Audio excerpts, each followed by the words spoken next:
కామారెడ్డి జిల్లా ప్రభుత్వ ఆసుపత్రిలో రోగులకు మెస్ సిబ్బంది సమయపాలన పాటించకుండా నాణ్యత లేని ఆహారం, ఎండిపోయిన రొట్టెలు, నీళ్లచారు, 12 గంటలకు తేవలసిన భోజనం సాయంత్రం 3 గంటలకు తెస్తున్నారు. ఈ విషయంపై రోగులు మెస్ సిబ్బందిని ప్రశ్నిస్తే సిబ్బంది రోగులపై దుర్భాషలాడుతూ దాడులకు దిగుతున్నారని రోగులు ఆవేదన వ్యక్తం చేస్తున్నారు.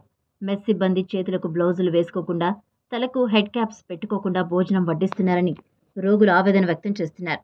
దీనికి సంబంధిత అధికారులు, జిల్లా కలెక్టర్, స్థానిక ఎమ్మెల్యే పట్టించుకొని సమస్య పరిష్కరించాలని రోగులు కోరుతున్నారు.